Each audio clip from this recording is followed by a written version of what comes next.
একটু যদি বসতে পারি মনে হয় আরো ভালো লাগবে। যে রাসূল সাল্লাল্লাহু আলাইহি সাল্লাম এই পাশের জায়গাতে বসেছিলেন, রাসূল সাল্লাল্লাহু আলাইহি সাল্লামের পাশের জায়গাটিতে আমিও বসতে পারলাম। আপনারা অবশ্য শুনেছেন যে রাসূলুল্লাহ সাল্লাল্লাহু আলাইহি সাল্লামকে যখন তায়েফে পাথর মারা হচ্ছিল তখন জিবরাইল আমিন আলাইহিস সালাম আসছিলেন এবং বললেন যে ইয়া রাসূলুল্লাহ, আপনি বলেন আমি দুই দিক থেকে দুইটা পাহাড় দিয়ে এই তায়েফবাসীকে শেষ করে দেই।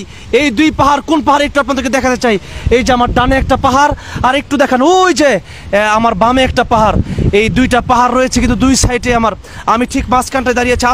আসসালামু আলাইকুম রহমতুল্লাহ বারাকাতুহু। আমরা এমন একটি জায়গায় দাঁড়িয়ে আছি, এই জায়গাটাতেই রাসূলুল্লাহ সাল্লাল্লাহু আলাইহি সাল্লাম রক্তাক্ত অবস্থায় এসে বসেছিলেন।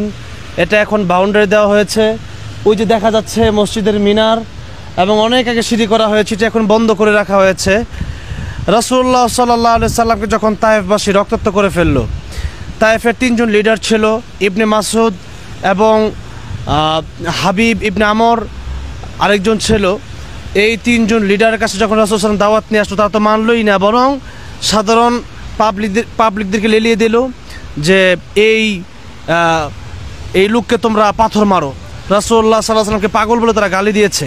রাসূলুল্লাহ সাল্লামকে পাথর মারতে মারতে রাসূল সাল্লাল্লাহু আলাইহি সাল্লামের এমন একটা অবস্থা হয়েছিল যে ক্ষত বিক্ষত হয়ে রাসূল সাল্লাল্লাহু আলাইহি সাল্লামের জুতা মুবারক পর্যন্ত রক্ত পৌঁছে পা মুবারক জুতা মুবারকের সাথে আটকে গেল। এবং এই এলাকাটাতেই পাশেই অনেক বাগান দেখা যায়। এখানে একটা আঙ্গুর ফলের বাগান ছিল ওই সময়, এখনও সেই আঙ্গুর ফলের বাগানের কিছুটা আছে। সেই আঙ্গুর ফলের বাগানের মালিক ছিল তখন কাট্টা কাফের উতবা এবং সাইবা, তাদের গোলাম ছিল আদ্দাস রাদিয়াল্লাহু আনহু। তিনি প্রথমে মুসলিম ছিলেন না, অতঃপর রাসূলুল্লাহ সাল্লাল্লাহু আলাইহি ওয়াসাল্লাম তিনি